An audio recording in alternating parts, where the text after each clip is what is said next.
Vía Pública. ¿Cómo están ustedes? Muy buenas noches. Bienvenidos a esta Vía Pública nuevamente en un horario especial debido a la Copa América. Estamos a las 9 de la noche. Hoy los estudiantes del Instituto Nacional volvieron a movilizarse. Las exigencias siguen siendo las mismas de hace más de 7 semanas. Cambios en las mallas curricular y el freno a la criminalización del movimiento estudiantil. Hago así porque esa es textual la petición que ellos hacen. Además de las mejoras dentro del establecimiento. Durante la jornada de hoy, un estudiante resultó herido al intentar lanzar una bomba Molotov. Una bomba que se suma a ya las varias lanzadas. Hoy se contabilizaron 27 bombas lanzadas por... Se supone que son alumnos, una de esas no son todos alumnos, hay que tener cuidado que es lo que uno indica, pero que hay violencia allí adentro, la hay, indiscutida. Mientras se enfrentan a carabineros. Estos hechos de violencia han provocado, entre otras cosas, el quiebre dentro de la comunidad. Bueno, las autoridades del colegio buscan encontrar una solución para llegar a un acuerdo con los estudiantes y así terminar con una movilización que ha ido solamente increciendo en violencia, en sordera de diálogo, en desvalorización del Instituto Nacional y en problemas para toda esa comunidad. Mientras que el alcalde de Santiago, Felipe Alessandri, que actúa como sostenedor en este caso, decidió entonces adelantar las vacaciones de invierno de ese establecimiento como consecuencia de los constantes problemas y enfrentamientos alrededor del instituto y dentro del instituto, hay que decirlo, dentro del instituto también. Recordemos que las movilizaciones comenzaron a finales de abril y han perdurado hasta hoy. De hecho, a veces las demandas pasan de largo y no se ven mucho. Estos actos de violencia no dejan ver las demandas reales, ni tampoco se dejan ver con tanta claridad el nombre de los liderazgos razonables, el nombre de los liderazgos pacificadores, dialogantes dentro de los estudiantes. Se ven los que tiran bombas, se ven los que se toman la escena con la violencia. Estamos todos pisando el palito aquí y eso hay que cambiarlo de alguna manera. El colegio se mantiene con clases interrumpidas producto de los actos de violencia y manifestaciones que se han incrementado durante las últimas semanas. Lo que allí ocurre es realmente una lástima, una pena, una pérdida nacional. Vamos a nuestra pantalla y tiene que ver la pregunta del día justamente con esas imágenes que vimos y con la decisión del sostenedor del alcalde de Santiago. ¿Estás de acuerdo con el adelanto de las vacaciones de invierno en el Instituto Nacional? ¿Sí o no? La pregunta del día, a la cual los invitamos a participar a través de nuestro fanpage de 24 horas. Nos vamos a cambiar rápidamente y radicalmente de tema y nos vamos a ir a Venezuela. Porque en Venezuela usted sabe que está desarrollándose una visita de la alta comisionada de las Naciones Unidas de los Derechos Humanos, la señora Michelle Bachelet, quien hace un tiempo ya viene hablando sobre el tema de Venezuela, llamando la atención sobre el respeto a los derechos humanos, que allí está quebrantado. La alta comisionada Bachelet, antes de ir, se le criticó en algún momento por no ir y no ir rápidamente, no subirse a un avión cuando estaban los momentos más candentes. Pero está en las Naciones Unidas, no se manda sola ni pretende hacerlo, sino que hay una institucionalidad, envió un equipo de avanzada, ella ya tiene probablemente todos los informes, pero ahora va de cuerpo presente a reunirse en 3 días de una visita a Caracas. Digo no Venezuela, a Caracas, porque va a estar solo allí en Caracas, que también es parte de lo que algunos critican. Caracas no es Venezuela, en Venezuela la situación es muy distinta en muchas partes. Se reunirá con los líderes y conversaremos nosotros con expertos, analistas internacionales para ver qué se puede esperar de esta visita. Nos acompaña Gilberto Aranda, que es académico del Instituto de Estudios Internacionales de la Universidad de Chile. Gilberto, gracias por estar aquí, muy buenas noches. Muchas gracias, buenas noches. Muy buenas noches, y Jorge Sanz, que es analista internacional de la Universidad del Desarrollo. Jorge, gracias por estar aquí. Gracias, María, por la invitación. Buenas noches. ¿Qué expectativas tienen ustedes de una visita como la de la alta comisionada Bachelet a Venezuela? Bueno, desde luego tener muy presente que se trata de una visita institucional a nombre de Naciones Unidas que va a durar 3 días y que está con vistas a cotejar in situ la situación, producto de la cual se va a preparar un informe con una serie de recomendaciones que va a ser presentado públicamente alrededor del 5 de julio. Yo quiero ser muy claro respecto a este punto. No podemos pretender que el tema venezolano se resuelva a partir de esta visita. Yo pienso que lo que es básicamente se puede pensar en una mitigación a propósito de las recomendaciones si es que son escuchadas por los actores intervinientes. Porque como incluso Juan Guaidó, el autoproclamado presidente interino, ha dicho, la verdad es que hay una combinación de muchos factores como esta visita, como lo que puede hacer el Grupo Contacto Montevideo, como la expresión de la calle, de la oposición en la calle, la que puede contribuir realmente a un cambio en la situación de Venezuela, que en definitiva, insisto, van a ser los actores involucrados los que pueden dar una salida política. Jorge, ¿qué expectativas tienes tú de esta visita puntualmente? Es bien difícil poder proyectar qué puede pasar porque la verdad es que el programa que le hicieron a la encargada de los derechos humanos, a la alta comisionada, son muchas reuniones. Solo Miraflores, solo la Casa Amarilla, por lo tanto... Eso es Cancillería, Casa Amarilla es la Cancillería. El encontrarse de una vez con la realidad va a ser bien difícil. Le van a mostrar lo que le quieran mostrar. No, entiendo. Yo estuve conversando hace una hora y tanto con una periodista que está reporteando esta visita en las calles en Caracas y le preguntaba justamente eso. Va a tener reuniones en Casa Amarilla, en Miraflores. Con Guaidó en la Asamblea Nacional. Con Arriaza en el Canciller, pero también se va a juntar en el PNUD con todas las organizaciones que son reuniones de 4 minutos. Que eso es con muchas organizaciones de derechos humanos, ONG, que van a ir a contarle la otra parte de la... Pero van a estar dentro de una oficina, no va a ir a ver a los presos políticos, no va a ir a ver a las poblaciones, no va a ir a ver lo que está pasando en la calle. Entonces, el informe que va a hacer, la verdad es que puede ser un poco sesgado, no lo sabemos. No nos olvidemos, por otra parte, reconociéndole su capacidad profesional, no nos olvidemos, por otra parte, que es del mismo partido o tiene las mismas afinidades políticas que el presidente Maduro. ¿Ella? Ella. Sí, más bien Guaidó. Guaidó también. Guaidó también es socialista, pero con Maduro y con Chávez, que conformaron el socialismo del siglo XXI, tuvo una afinidad distinta. Por lo tanto, me parece que ojalá que el informe que haga tenga algún sentido. De todas maneras, es un hecho político súper relevante que la encargada de Derechos Humanos de Naciones Unidas esté en Venezuela hoy día. Ya que Jorge Sanz toca el tema del domicilio político de la expresidenta Bachelet, que proviene de la izquierda, y eso es contrasabido, ese factor puede ser muy interesante, porque tú, Jorge, lo planteas como en una de esas va a estar sesgado porque la armaron, pero Michelle Bachelet, si es que hace una crítica... de haber vivido lo que vivió aquí también. O sea, ella vivió en campos de concentración en Chile, ella fue víctima, ella además tiene un carrete político enorme, pero mirémoslo desde este punto de vista, si ella tiene alguna crítica que hacer, la crítica, si viene de Michelle Bachelet, tiene el doble de profundidad y costos para Maduro, ¿o no? Sí, desde luego, y teniendo presente que además hay más de una izquierda, ¿te das cuenta? Siempre es importante colocar ese énfasis. Hay más de una izquierda. Ciertamente hay una izquierda que apoya a Maduro y hay otra que francamente lo ha rechazado su política. Hay que tener muy presente que Voluntad Popular, que no es que ciertamente es uno de los partidos principales, es parte de la Internacional Socialista. Sí. Dentro de eso, opositor a Maduro. Yo tengo al menos tal vez la esperanza de que sea una visita que aun cuando puede tener algunos niveles de sesgo, va a intentar estar a la altura porque además de encontrarse con los representantes oficiales, recordemos que va a encontrarse con el cuerpo diplomático, con los embajadores que van a dar su visión, entre esos los de la Unión Europea, que ya dijeron que van a hablar.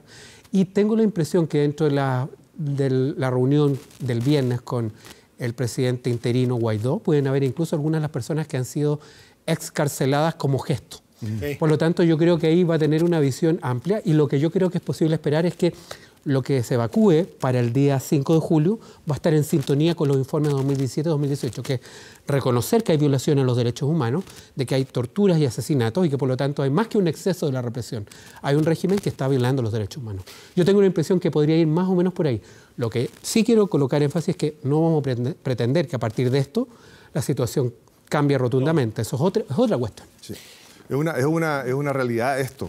Y además lo interesante es que ella impuso que el día viernes va a hacer una conferencia de prensa. Allí mismo, en el aeropuerto, saliendo con todos. No solamente los que van a poner mañana, que son afines al régimen, sino que con todos los periodistas que quieren estar y lo están acreditando a partir de ahora. Eso puede resultar muy interesante porque el periodista va a preguntar y le va a manifestar alguna otra evidencia que no haya visto. Así que parece súper interesante. ¿Ustedes ven alguna posibilidad que Michelle Bachelet haya dejado espacio en su agenda para pedir que la lleven, por ejemplo, al helicoide? Ella su guardia personal en este caso, es del SEBIN, que es el Servicio de Inteligencia Bolivariano. Sí. Y es el SEBIN el que está a cargo del helicoide, que es una de las más simbólicas cárceles o lugares de retención, represión y tortura.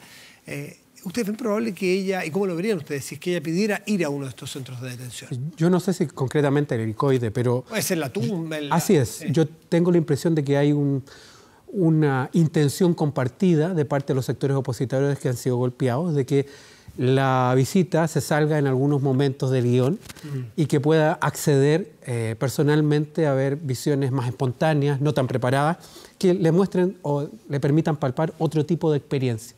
Yo creo que esto es necesario.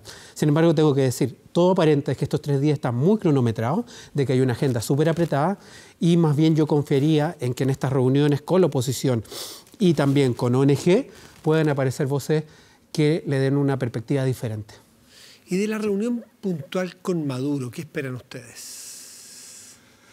Es interesante, porque Maduro tiene un discurso aprendido, del cual tampoco puede salir. Sí. Él está defendiéndose como gato de espalda. De lo que no tiene salida él, no tiene salida los militares, no están en un callejón sin salida. Y Maduro no creo que pueda decir algo más allá de culpar a Estados Unidos, como lo acaba de hacer la esposa hace un rato atrás en la tarde. Que la responsabilidad de todo lo que está pasando en Venezuela tiene que ver con el bloqueo que tiene Estados Unidos. Entonces, si su visión del problema es la responsabilidad de otros, la verdad es que lo que puede aportar Maduro, más allá de su voluntarismo de llevar el gobierno hasta el final y no salirse, porque si se sale de ahí va a quedar en peligro precisamente por los derechos humanos, es difícil su aporte, es raro su aporte, no le tengo mucha fe a esa esperanza. ¿Y a lo de Guaidó? Es probablemente la de Guaidó y probablemente la de Diosdado Cabello. Diosdado Cabello es el que tiene más antecedentes que Maduro para poder decir efectivamente lo que está pasando. Difícil que lo diga, pero él tiene los antecedentes. Ahora, hagamos un ejercicio de realismo. Una persona, por ejemplo, Michelle Bachelet dice, mañana en la tarde yo quiero salir a caminar por las calles. Sí. Tampoco una persona en un día se logra hacer una idea compleja de un país y de un problema como este. Entonces, era quizás para la galería pedir caminar por las calles o ir a donde fuera, porque eso tampoco le va a generar un caudal de información real. Eso hay que estar mucho tiempo, con mucha profundidad, y ¿para qué? Probablemente ella ya tiene clarísimo. Ya tiene muchos antecedentes. Ya los tiene. Y hay delegados, ¿verdad? Sí, hay delegados que han estado informando permanentemente y que son cruciales para lo que es la conformación de estos informes precedentes. Entonces quizás señales políticas de ella son más importantes porque la información ya la debe tener. Y lo relevante sería que en el informe que ella tiene que emitir reconozca efectivamente la crisis humanitaria de Venezuela. Ahí sí que se podría empezar a hablar de una cosa distinta. Que lo declare como un Estado fallido tendría un segundo elemento para ponerlo en el Consejo de Seguridad, para ponerlo en la Asamblea de Naciones Unidas, para poder tomar alguna medida respecto de Venezuela. Pero si eso no aparece en el informe que va a hacer la encargada de Derechos Humanos, la alta comisionada de Derechos Humanos, la verdad es que reconocer lo que está pasando no va a aportar más de lo que hay. Pero ahora, si reconoce la crisis humanitaria y reconoce que va camino a un Estado fallido, la condición política o el efecto político es mucho mayor.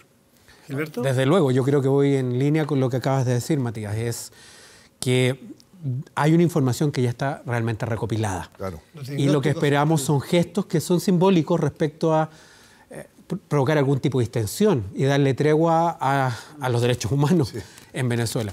Luego, no es óbice o no es fútil pensar que hace pocos días, recién hoy, aparece el informe de ACNUR, de la Agencia de Naciones Unidas para el tema de refugiados, que lo que nos está diciendo es que hay 4 millones de venezolanos que han salido del país desde 2015 y que los venezolanos son los el mayor número que pide asilo en el mundo.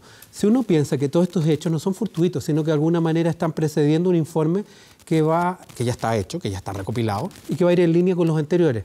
Por lo tanto, acá los énfasis van a ser muy importantes y los símbolos, los lugares donde esté, el espacio que le dé a la oposición para encontrarse. Interesante los símbolos, porque teniendo más o menos claro que la información ha de tenerla, debería ir muy estudiada, muy informada, con mamotretos de información, de cifras y de los dos lados.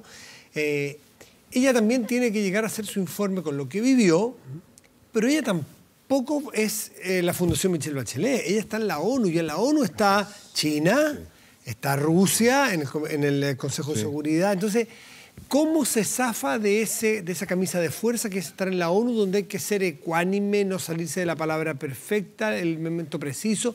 ¿Cómo se hace para entregar señales pero allí? hoy día tiene una presión encima. Desde mi perspectiva, China y Rusia lo que tienen en Venezuela es un resguardo de sus intereses económicos. Sí, claro, tienen deudas ahí, son acreedores de... Y enormes. Por lo tanto, que el informe de la alta comisionada diga que efectivamente hay un problema como el que hay en Venezuela no les va a generar mucha sorpresa. Lo que yo sí le aportaría es que ella, desde su experiencia personal, desde lo que vivió, sí que va a tener un peso específico cuando diga que efectivamente hay una crisis humanitaria o hay una crisis política o vamos camino a un Estado fallido. Ella en la comunidad internacional tiene un peso internacional. Tiene un peso enorme. Por lo tanto, no creo que esté pensando ni en Rusia ni en China cuando haga su informe. Ya. Creo que en este caso particular, su experiencia, su cargo y su prestigio en Naciones Unidas... ¿Está en juego? No creo que esté en juego, Ya. no creo que esté en juego. Gilberto pero sí no va a estar influenciado por estos dos países. ¿Tú crees que algunos matices, simplemente, concuerdo en lo principal, pero como Naciones Unidas no es un club de las democracias, y lo he dicho en otras partes, hay estados muy relevantes que efectivamente no son una democracia. La alta comisionada de Naciones Unidas para el tema de derechos humanos probablemente se centre básicamente en ese tema, en derechos civiles, políticos, derechos humanos en general y a la situación económica social. El informe va a estar purgado de alusiones a el tipo de régimen o el tipo de gobierno. Incluso quizás no encontremos la palabra Estado fallido. Yo puedo concordar incluso con lo que está diciendo Jorge Sanz respecto a que va camino, o ya lo es un Estado fallido y hipertrofiado, pero probablemente no tenga esos elementos para no provocar resquemores entre potencias que tienen intereses económicos y que están muy interesados que el régimen de Maduro no caiga. Por eso es que a mí me parece que esto puede ser un elemento más adicional para de alguna manera facilitar un camino político, arreglo político entre los actores domésticos venezolanos. Creo que ahí está la clave si no queremos una salida de otro tipo, mano militar. ¿Es la labor de Michelle Bachelet ir a buscar acuerdos entre la oposición y el gobierno? Tengo la impresión de que no es eso. La tarea que tiene ella es supervigilar y proponer. Pero en materia de derechos humanos, no de restauración democrática. No, desde luego que no. Lo que al presentar su...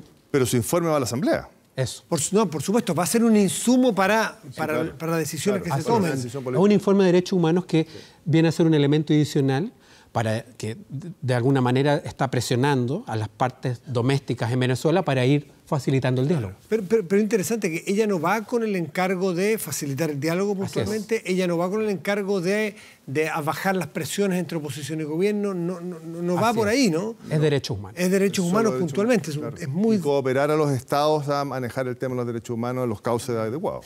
Qué interesante sería ver, por ejemplo, si el informe de la expresidenta Bachelet es muy duro en materia de llega a la convicción de que se están violando sistemáticamente los derechos humanos, y lo dice la reacción de Maduro frente a una persona de izquierda. Y tenemos el antecedente de don Pedro Felipe Ramírez, un exministro del presidente Allende, que la presidenta Bachelet, cuando era presidenta, lo nombró embajador en Caracas. Él es un declarado chavista, que se volvió diciendo que lo que hay hoy día es una dictadura corrupta por el narcotráfico y no pudieron decirle que era un fascista. Claro. Pedro Felipe Ramírez es un hombre que proviene de la izquierda, allendista. Entonces, aquí hay un factor interesante y cómo va a reaccionar Maduro si lo critican. Claro. Desde luego tener muy claro que en ese caso estamos también ante una corriente que, habiendo sido chavista, eso se da también en Venezuela, hoy día chavista y madurista hay no es lo mismo. Así es, hay chavistas maduristas y hay chavistas que no son maduristas y que de alguna manera pueden jugar un papel como bisagra, ¿sabes? Me refiero a que si es muy crítica la alta comisionada Bachelet a lo que ocurre con derechos humanos en Venezuela, Maduro no va a poder decir que Bachelet está comprada por el imperialismo yanqui. Ni que es una fascista internacional, no tiene espacio para hacerlo, ¿no? Ya dijo en algún instante, el 1 de mayo fue el levantamiento, el 2 de mayo dijo que había un exceso de violencia en los grupos de seguridad. No quiso decirlo en el gobierno. Ya lo dijo, los grupos de seguridad, ya lo dijo. Bachelet lo dijo. Y Maduro no dijo nada. Es que el factor Bachelet con qué significa, con el peso que tiene, claro. Es un jaque, dicho en ajedrez, para Maduro. En los informes anteriores habla de represión, o sea, que ella misma suscribe represión, habla de torturas y habla de asesinato. Por lo tanto, acá la palabra que falta es la que tú acabas de mencionar, sistematicidad. Si se habla de violaciones ya no específicas, sino que sistemáticas, sería de alguna manera un tremendo elemento que aportaría al criterio respecto a qué es lo que está pasando en Venezuela. Y por lo tanto, eso sí puede hacer la diferencia. Y lo otro es qué va a hacer la sociedad internacional con el informe. Porque si el informe viene en estos términos, ¿qué van a hacer? Porque tienen que tomar alguna medida. Claro. Aun cuando es una recomendación, Naciones Unidas hace sus resoluciones, pero ¿qué es lo que van a hacer? ¿Qué van a empezar a decir? ¿Qué más se puede hacer? El Alto Comisionado de Naciones Unidas, esa es su tarea. Propone eso y dice, esto va a proponer una serie de medidas para mitigarlos, si es que los coteja, como seguramente los va a cotejar. Pero es su tarea. Luego hay otras instancias que me parece que pueden entrar a detallar teniendo presente este informe. Aun cuando ella directamente no va a solucionar el problema ni a facilitar el diálogo, puede ser una parte importante para construirlo. Podemos llegar hasta los cascos azules como en Haití. Déjenme hacerle por último una pregunta en función de Michelle Bachelet, una mujer que es muy joven, una mujer que tiene puede tener mucho futuro político si lo quiere, si lo busca, tanto en Chile, miren dónde está la encuesta, como en Naciones Unidas. Como en Naciones Unidas. Y quiero que ustedes son analistas internacionales. ¿Se juega un poco su opción de ser la próxima y la primera mujer que encabece las Naciones Unidas en la Secretaría General? ¿Se juega en esta misión algo de eso? Esta misión, este Venezuela es muy interesante para nosotros en Latinoamérica, porque lo tenemos ahí, porque tenemos los venezolanos en Chile, porque somos parte del problema, pero hay otros lugares con crisis enormes, Yemen, Siria. Darfur, Corea, Siria. Donde también debiera empezar a cimentar su prestigio en la intervención en esos lugares para poder solidificar el piso que tiene y postular a este gran cargo, aun cuando este cargo es bastante político. Si es que lo quisieran. Si es que lo quisiera. Pero yo creo que este Venezuela nos importa más a nosotros en América que la visión del resto del mundo. En el hemisferio yo creo que es crucial y es uno de los puntos importantes con otro. Y capaz que juegue las elecciones de Trump también, el caso de Venezuela. ¿Por qué en este caso? Porque podría ser verificar efectivamente la peligrosidad de la frontera sur. Está muy bueno. Gilberto y Jorge, muchísimas gracias a los dos por estar esta noche compartiendo aquí su análisis y conocimiento sobre lo que ocurre en Venezuela. Gracias, Matías. Buenas noches. Matías. Vamos a hacer una pausa, ¿le parece? Ya volvemos aquí en Vía Pública.